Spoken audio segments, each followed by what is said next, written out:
então especialmente para Marley Paro, a charge da semana do nosso Shimock, que homenageia quem? Vamos lá, abrindo em tela cheia, produção. Adubo. Então nós temos aí um caminhão destinado à fertilização do solo, vamos dizer assim. Temos uma carga que não parece o produto fertilizante de solo. Temos uma bandeira do MST, essa eu posso identificar. Eu reparo também que temos... Esse produto vai na cueca, às vezes. O produto que já apareceu em cueca, já apareceu num apartamento cofre na Bahia, apartamento do Gedel. Até hoje estão contando aquelas notas. E até hoje o Gedel se arrepende de não ter dito que o dinheiro era dele. Porque agora... devolveram o dinheiro para todo mundo. O Gedel hoje estaria com 53 milhões de reais. Na porta do caminhão tem o símbolo de um partido político que comanda o país, e é isso, uma homenagem ao MST. Você parou no logo da Oeste ali também, ó? Saiu a Oeste toda de vermelho. Vermelho com um símbolozinho também do MST. Essa ironia suprema da vida. Um abraço para o Schmock, o nosso Leandro Spetti, sempre com um grande traço. Essa charge já está disponível no Instagram da Revista Oeste, para você que gosta das nossas charges sempre apresentadas aqui às quintas-feiras. Então você pode compartilhar, pega lá no nosso Instagram, repassa para o grupo de amigos no WhatsApp, em redes sociais, sempre lembrando de manter ali a assinatura do nosso chargista e também o logo da Revista Oeste, tá certo? Por que eu falei do MST, senhores? Porque tivemos uma semana, como bem trouxe aqui a Ruth, muito tensa em Brasília. Houve, de fato, essa movimentação na Câmara dos Deputados para impedir que o Rui Costa, ministro da Casa Civil e ex-governador da Bahia, o estado campeão de invasões do MST que reapareceu com muita força quando o PT voltou ao poder. O MST não existe sem o PT, é um braço, né? É siamês, e ele é um braço do PT. E aí, além disso, essa debandada de deputados do governo tentando acabar com essa CPI, porque ela vem trazendo para a superfície, jogando luz naquilo que muita gente já sabia, que são os métodos fora da lei desse movimento que invade terras. Hoje a gente tem um trechinho de um depoimento muito chocante nessa semana. Vamos lá. Vocês mostram os vídeos que muitos de vocês aqui viu. O que me aconteceu? Esse é o resultado da pela luta pelo documento da terra, pela legalização da terra. Senhores ministros da Justiça, senhor presidente, ou nós temos um país de gente ou nós temos um país de animal irracional. Nós temos que tomar rédea das nossas vidas. Não podemos viver coagido, feito bicho, no mato, usado como mão de obra escrava, massa de manobra, moeda de troca, escudo humano. Precisamos de socorro. Esse era o socorro que nós tínhamos pedido lá atrás, que os senhores fizeram o favor de tirar daqui a Força Nacional. Eu fui uma das pessoas que pediu a Força Nacional para poupar a vida. Eu posso não morrer agora, mas eu estou toda machucada. Eu nunca tive a liberdade de votar fora do PT. Nunca. Sabe por quê? Porque, eu não fui obrigada até certo tempo. Eu acreditava. Porque lá no acampamento, no assentamento, ou você vota, ou você perde a terra. E aí, Cris, são depoimentos muito chocantes que a gente tem acompanhado, relatos, não só agora, mas também a CPI fez uma incursão há algum tempo atrás, há 2 meses, mais ou menos, numa região. A gente repara que são pessoas muito humildes, utilizadas ali como massa de manobra desse movimento político, movimento do PT, e também com seus satélites, as adjacências, né? Temos aí uma deputada do PSOL que emprega a mulher do José Rainha, que estava preso até ontem. Então a gente vai acompanhando tudo isso, e à medida em que a CPI começou a causar uma dor de cabeça muito grande para o governo. Nesse caso, ela respondia, por exemplo, a Gleisi Hoffmann, né? Essa depoente, essa senhora que estava espontaneamente ali, foi chamada para falar. Então, o governo agiu para tentar acabar com a CPI do MST. Por que será? Por que será, né? Porque não foi só esse depoimento, teve esse mais 2, todos eles com esse mesmo teor, entregando inclusive informações mais graves até do que essas que ela coloca aí. Essa senhora mesmo contou que uma vizinha foi presa pelos líderes do MST, amarrada, enrolada num colchão, que já estavam colocando fogo no colchão para que ela fosse queimada viva, para aprender a respeitar a liderança do MST, e que só não queimaram ela viva porque os demais integrantes ali imploraram que ela não fosse morta porque ela tinha um filho com deficiência.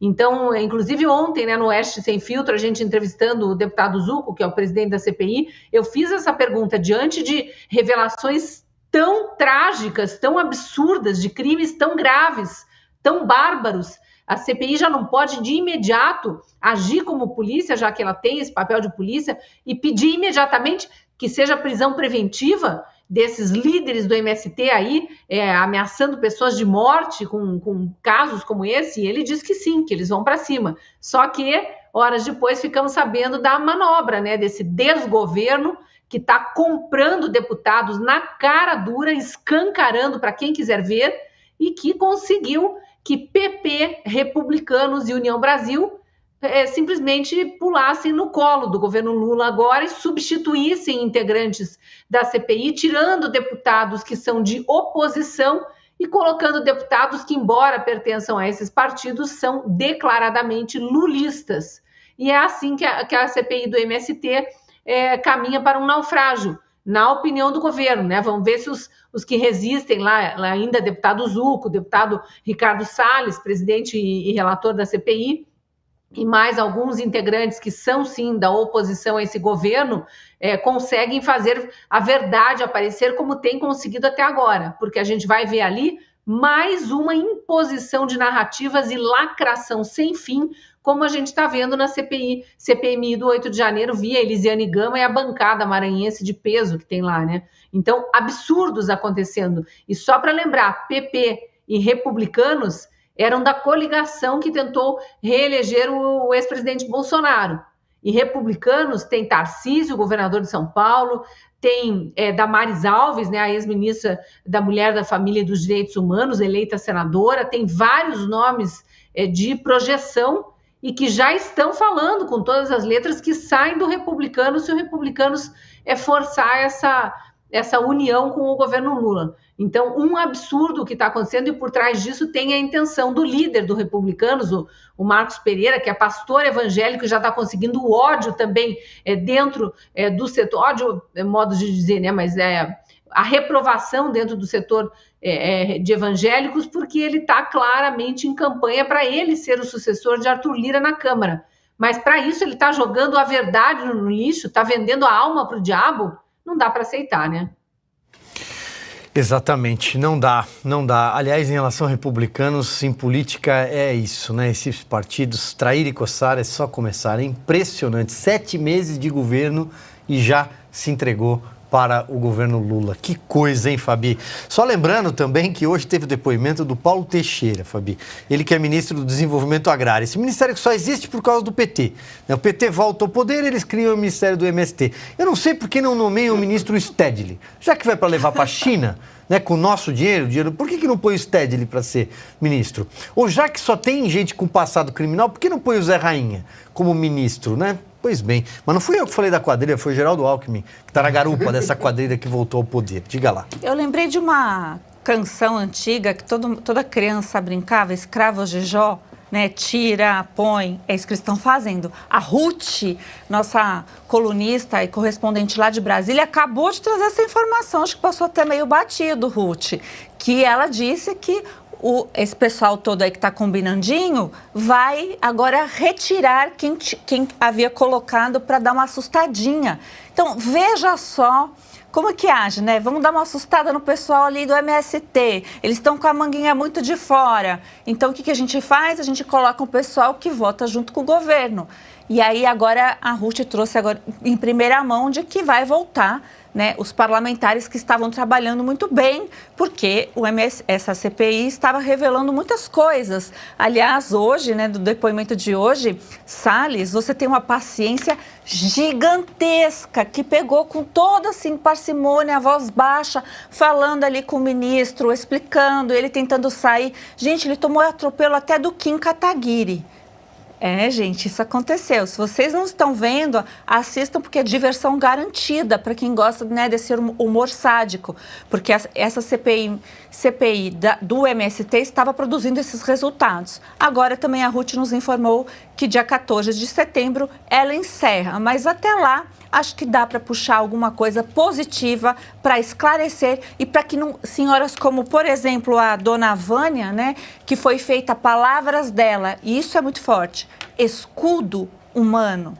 Eu acho que só isso já merecia, né, um outro olhar, porque é um depoimento impactante, mas que a gente sabe que isso acontece nesses assentamentos. Que Deus tenha misericórdia de nós.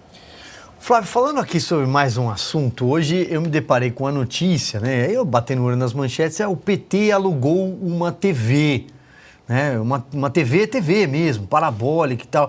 Tem aí a manchete, ó, TV do PT entra em cena nas antenas parabólicas. Para tirar o projeto do papel, o partido alugou um espaço. E aí eu fiquei pensando o seguinte, eu falei, meu Deus, eu comecei a zapear. Eu falei, quem será? Eu achando que são... Faz de tudo. Eu ia comentar isso. Faz de tudo. Eu achei que eu ia me deparar com uma das emissoras atuais que a gente tem, uma das TVs que a gente tem. Mas não, parece que eles vão ter uma TV, aliás, é 1313 o número na parábola, parece jogo do bicho, né? Não sei que bicho que é o 13, não sei. Mas veja, eu achei, mais uma TV, o PT precisava de mais uma hoje no Brasil? O que eu acho engraçado, já que você está falando que o PT precisa de mais uma, é que eles precisam oficializar aquilo que ele já tem. Ou seja, eu preciso ter uma TV que não vai dar audiência para dizer que ela é oficial, sendo que ele já tem todas as outras TVs. Eu quero até comentar uma coisa curiosa que eu queria comentar, acho que 1 ou 2 semanas atrás. Foi o seguinte, saiu uma notícia lá num dos jornais, aí, dos principais jornais do Brasil, do consórcio de imprensa, dizendo que o Brasil tem poucos funcionários públicos, tá? Aí você fala, nossa, mas que estranho, ele quer comparar, né, com a Alemanha, com a Suécia, mas ele não fala do preço desses funcionários públicos, não fala do PIB, não fala do tamanho das estatais, não fala da eficiência, não fala nada, ele só fala do tamanho dos funcionários públicos. Eu até comentei, inclusive para alguns empresários nessa semana, que eu discordo do ponto fundamental. Eu acho que o Brasil ele tem muitos funcionários públicos dentro da grande mídia, tá? Quando você vai ver o que essas emissoras, o que esses jornais, o que essas revistas, inclusive as que estão em bancas de jornal, recebem de verba do governo, sabe? Aquela verba de publicidade como se uma petrolífera precisasse fazer publicidade, né? Afinal, onde já se viu, né? Quando você tem um carro, você tem que pegar uma propaganda de uma petrolífera para você colocar gasolina no carro. Você precisa ter uma propaganda de um banco estatal, que ele é obrigatório nas universidades, que ele é obrigatório para você receber dinheiro do funcionário. Se você é funcionário público, você tem que abrir conta nesses bancos. Ele ainda precisa fazer propaganda nos grandes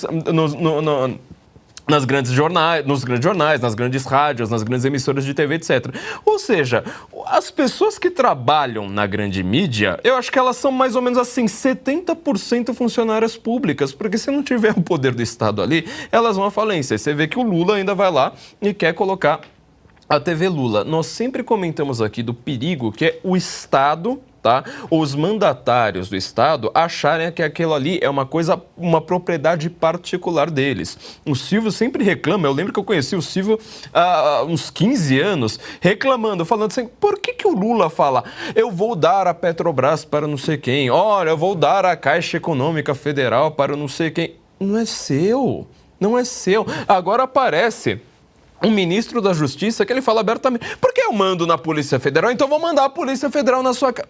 Como assim, ministro? A Polícia Federal não é sua, a Polícia Federal é nossa. O povo brasileiro tem um orgulho danado da Polícia Rodoviária Federal, da Polícia Federal, das polícias militares. Eu acho que está na hora do povo pedir e falar assim, olha, vamos fazer um acordo aqui? Eu acho que está na hora das polícias investigarem essas pessoas que acham que são donas.